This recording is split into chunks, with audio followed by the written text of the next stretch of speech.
মুস্তাফিজুর রহমানের শেখার প্রক্রিয়া শেষ, তার কাছ থেকে আইপিএলের অন্য ক্রিকেটাররা শিখতে পারে, এতে বাংলাদেশের কোনো লাভ হবে না, বললেন বিসিবির ক্রিকেট পরিচালনা বিভাগের প্রধান জালাল ইউনুস। মুস্তাফিজুর রহমানের জন্য জিম্বাবুয়ে সিরিজে খেলা বেশি গুরুত্বপূর্ণ নাকি আইপিএলে? বিশ্বের সেরা ফ্র্যাঞ্চাইজি লিগে খেললে কি তিনি বেশি সমৃদ্ধ হতে পারতেন? বিশ্বকাপের আগে দেশের ক্রিকেটের জন্য কি তা বেশি ভালো হতো? মুস্তাফিজকে নিয়ে এরকম নানা প্রশ্ন এখন উড়ে বেড়াচ্ছে। বিসিবির কাছে অবশ্য উত্তরটা পরিষ্কার। ক্রিকেট পরিচালনা বিভাগের প্রধান জালাল ইউনুস স্পষ্ট করেই বললেন, আইপিএলে এখন আর মুস্তাফিজের জন্য শেখার মঞ্চ নয়। আইপিএলে এবার বেশ ভালোই ছন্দে থাকলেও মুস্তাফিজকে ফিরতে হবে মাঝপথেই। প্রাথমিকভাবে ৩০ এপ্রিল পর্যন্ত ছিল তার ভারতে থাকার অনুমতি। পরে চেন্নাই সুপার কিংস ও ভারতীয় ক্রিকেট বোর্ডের অনুরোধে ছুটি বাড়ানো হয়েছে একদিন।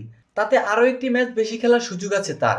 এরপরই দেশে ফিরে জিম্বাবুয়ে সিরিজের দলে যোগ দেওয়ার কথা এই অভিজ্ঞ পেসারের। চট্টগ্রামে আগামী ৩রা মে থেকে শুরু ৫ ম্যাচের টি-20 সিরিজটি।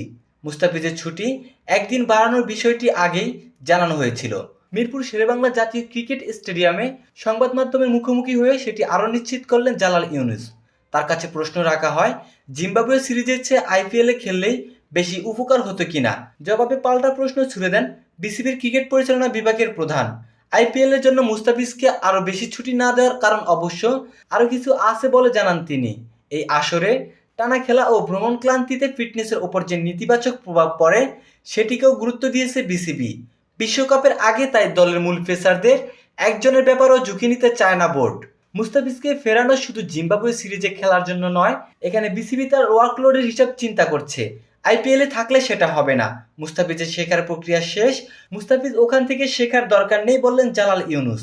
সে 7 থেকে 8 বছর ধরেই খেলছে আইপিএল। লাভবান আইপিএলই হচ্ছে, বরং বিসিবি নয়।